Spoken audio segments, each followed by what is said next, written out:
আসসালামু আলাইকুম। আশা করছি সবাই ভালো আছেন। দেশ ও দেশের বাহিরে যে যেখান থেকে আমার ভিডিওটি দেখছেন, সবাইকে অসংখ্য ধন্যবাদ। ভিডিওটিতে একটা লাইক দিয়ে পুরো ভিডিওটির সাথেই থাকবেন। আশা করছি স্কিপ না করে পুরো ভিডিওটি দেখে নেবেন। আজকে আমি আপনাদেরকে চিংড়ি মাছ দিয়ে ডাটা রান্না করে দেখিয়ে দেব, সেরা স্বাদে, কোনো রকম ঝামেলা ছাড়া। যারা নতুন রাঁধুনি আছেন তারা আমার এই রেসিপিটা ফলো করতে পারেন। এত টেস্ট হয় ডাঁটা দিয়ে চিংড়ি মাছ, ভাবতেও পারবেন না। একবার হলেও ট্রাই করে দেখবেন। চলুন তাহলে দেখে নেন আমি কিভাবে রান্না করে নিয়েছি। আমি এই রেসিপিটা করার জন্য আলু আর ডাঁটা নিয়েছি, আর নিয়েছি পেঁয়াজ কুচি, আর কয়েকটা কাঁচামরিচ, আর নিয়েছি চিংড়ি মাছ। এখন আমি আপনাদেরকে রান্নাটা করে দেখিয়ে দেব। চলুন তাহলে দেখে নেন আমি কিভাবে রান্নাটা করে নিয়েছি কোনো রকম ঝামেলা ছাড়া। এখানে নিয়েছি একটা প্যান। প্যানের মধ্যে পরিমাণ মতো তেল নিয়ে নিচ্ছি। তেলটা গরম হয়ে যাওয়ার পর আমি দিয়ে দিচ্ছি পেঁয়াজ কুচি। পেঁয়াজটা হালকা বাদামি করে ভেজে নেব। আমরা যখন কিছু কষিয়ে রান্না করি, তো আমার প্রতিটা ভিডিওতেই বলেই থাকি পেঁয়াজটা যদি ভালো করে ভেজে নেওয়া যায় তাহলে রান্নার টেস্টটা একটু বেশি লাগে। পেঁয়াজটা হালকা করে ভেজে নিলে রান্নার টেস্টটা বেশি ভালো লাগে।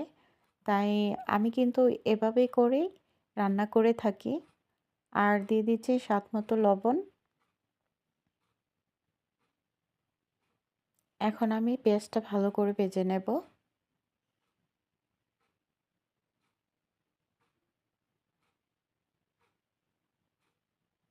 আমি আমার প্রতিটা ভিডিওর মধ্যেই বলে থাকি যে আমি পেঁয়াজটা হালকা করে ভেজে নেই, তাহলে রান্নার টেস্টটা ভালো লাগবে। আর অল্প পানি দিয়ে দিচ্ছি যেন পেঁয়াজটা পুড়ে না যায়।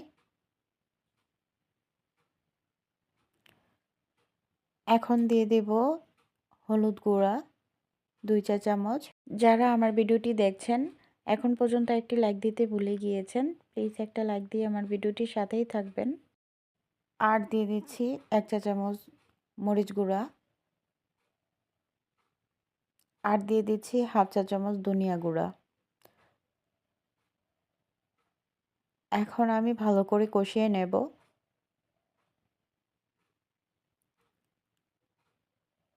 আপনার ভাবতেও পারবেন না এত টেস্ট হয় এই ডাঁটা দিয়ে চিংড়ি মাছ। আমি কিন্তু ভালো করে কষিয়ে নিয়েছি, দেখতেই পাচ্ছেন তেলটা উপরে ভেসে উঠেছে।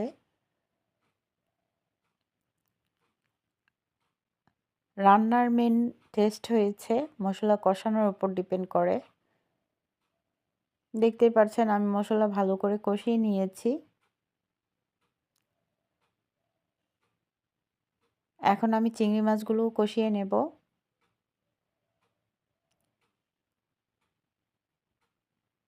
আপনারা চাইলে যে কোনো মাছ দিয়ে এই রেসিপিটা করে নিতে পারেন, কিন্তু আমি এখানে চিংড়ি মাছ দিয়ে রান্না করেছি।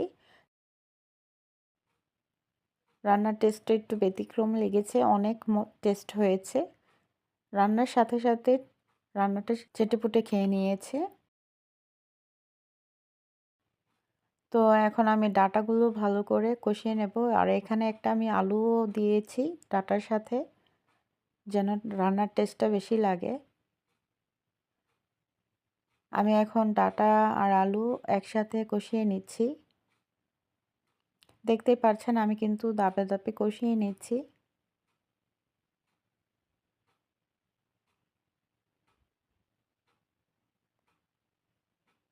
আমি কিছুক্ষণ কষিয়ে নেব, আবারও নেড়ে চেড়ে দিচ্ছি।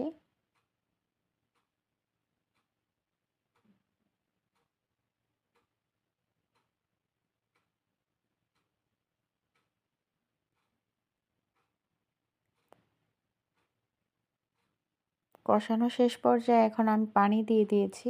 আমি যেহেতু বেশি ঝোল রাখবো না তাই অল্প পানি দিয়েছি। এই পানি থেকেই আমার ডাঁটা আর আলুটা সিদ্ধ হয়ে যাবে। ঝোলটা যার যার ইচ্ছে মতো দেবেন। আমি যেহেতু মিডিয়াম ঝোল রাখবো তাই বেশি পানি দেইনি।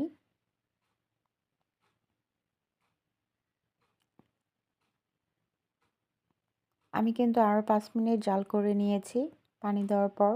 আর কয়েকটা কাঁচামরিচ দিয়ে দিচ্ছি।